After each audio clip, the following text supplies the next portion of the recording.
بسم اللہ الرحمن الرحیم۔ میں ہوں ایس انصاری۔ فرہاد ثانی، مسٹر فرہاد ثانی کے قرآن پر اعتراضات کے جواب قسط نمبر 3۔ یہاں انہوں نے یہ اعتراض اٹھایا ہے کہ محمد علیہ السلام کی موجودگی میں اللہ تعالیٰ عذاب نہیں دے گا، مشرکین کو عذاب نہیں دے گا۔ یہ 8/33 میں پھر آگے اگلی ہی آیت میں کہتے ہیں کہ اگلی آیت میں کہتا ہے کہ عذاب دے گا، یعنی 8/34 میں کہتے ہیں کہ اگلی آیت میں اللہ تعالیٰ کہہ رہا ہے، قرآن کہتا ہے کہ عذاب دے گا۔ یہ تضاد آ گیا۔ 83 میں کہتا ہے کہ عذاب نہیں دے گا اور 84 میں کہتا ہے کہ عذاب دے گا۔ کتنا بڑا تضاد آ گیا۔ اب آئیے حقیقت کیا ہے اس کی۔ مشرکین مکہ کو عذاب دے اللہ تعالیٰ، مشرکین مکہ کو عذاب دے، یہ ہو نہیں سکتا۔ کیوں؟ وَأَنْتَ فِيهِمْ، اس صورت میں کہ آپ ان کے درمیان موجود ہیں۔ وَأَنْتَ فِيهِمْ، اس صورت میں کہ آپ ان کے درمیان موجود ہیں، مکے میں موجود ہیں۔ ایک تو وجہ یہ ہو گئی، اور دوسری وجہ عذاب کا مستحق نہ ہونے کی دوسری وجہ یہ بیان کی، وَهُمْ يَسْتَغْفِرُونَ، یہ دوسری وجہ بیان ہو گئی۔ ابھی یہ اپنے بچاؤ کی راہیں طلب کر رہے ہیں۔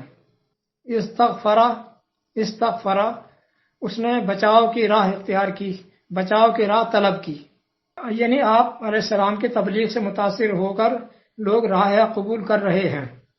دوسری وجہ یہ عذاب نہ دینے کی، چیزیں لوگ حق سے جڑ رہے ہیں، آہستہ آہستہ حق سے جڑ رہے ہیں، یہ وجہ ہے۔ وَهُمْ يَسْتَغْفِرُونَ، یہ تھی دوسری وجہ۔ اب یہ تھی آیت 33 اور اس کا ماحول، آیت 33 اور اس کا ماحول۔ اب اگلی آیت پر آ جائیے اور اس کے ماحول پر، اگلی آیت اور اس کے ماحول پر۔ یہ مدنی ماحول آ گیا، مدنی ماحول۔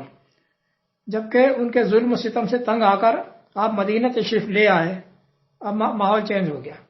تشریف لے آئے اور ان کے ساتھ وہ لوگ بھی جنہوں نے حق قبول کر لیا تھا، انہوں نے مائیگریٹ کیا نا، آپ کے ساتھ بہت سے لوگوں نے مائیگریٹ کیا، ہجرت کر لی۔ اب ماحول مکے کا وہ نہ رہا جو پہلے تھا۔ اور آیت 33 میں یہاں ماضی کی بات ہو رہی ہے، ما کانا، اللہ تعالیٰ یعنی ماضی کی بات ہے۔ مدینے میں آنے کے بعد، چونکہ یہ سورہ جو مدنی ہے، یہ سورہ عذاب مدنی ہے۔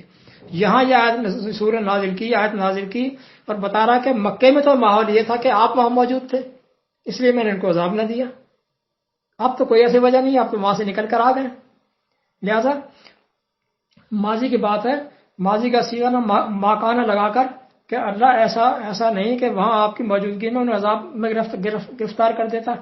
لیکن اب صورتحال کیا تھی وہاں مکے کی کہ سرکشی اتنی بڑھ گئی تھی کہ لوگوں کو اللہ کے گھر آنے سے، مسجد حرام میں آنے سے بھی روکنا شروع کر دیا تھا۔ اب اگلی 34 کے اندر آ جائے، آج 34 میں۔ اب یہاں اللہ تعالیٰ کہتا وَمَا لَهُمْ أَلَّا يُعَذِّبَهُمْ، اب ایسی کون سی بات رہ گئی کہ اللہ انہیں عذاب دینے سے رکے، اللہ انہیں عذاب نہ دے؟ اب ایسی کون سی بات رہ گئی ہے؟ اب تو انہوں نے مسجد حرام میں داخل ہونے سے بھی روکنا شروع کر دیا لوگوں کو، یعنی سرکشی ان کی اتنی بڑھ گئی کہ انہوں نے یہ کام بھی کرنا شروع کر دیا۔ وہ نبی کے وہاں ہونے کا ماحول تھا، یہ نبی کے وہاں سے نکل جانے کا ماحول ہے۔ پہلی آیت میں انہیں وہاں عذاب نہ دینے کی وجہ نبی کی موجودگی تھی، لہذا اس کا منطقی قانون یہ بنے گا کہ عذاب اس صورت میں آئے گا کہ جب نبی ان میں موجود نہ ہوگا۔ یہ اس کا منطقی قانون بنے گا کہ پھر اگر نبی ان میں موجود نہ ہو تو پھر عذاب آئے گا۔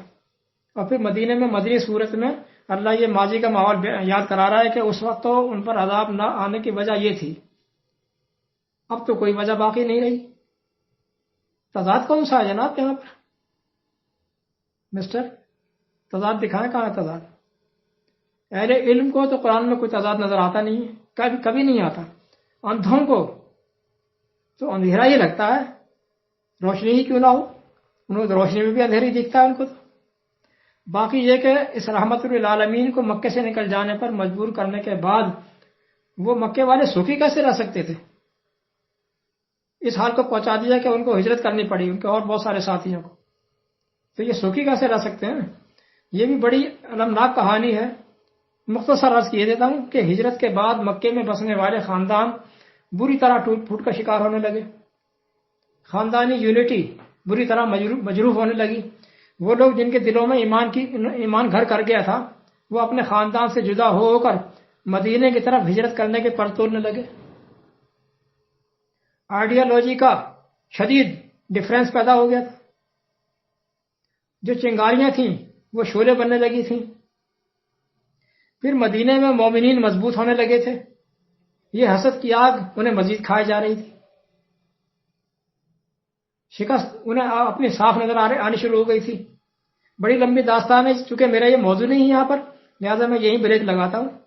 باقی کے آپ کے اگلے اعتراضات انشاءاللہ اپنی اگلی قسط میں۔ والسلام۔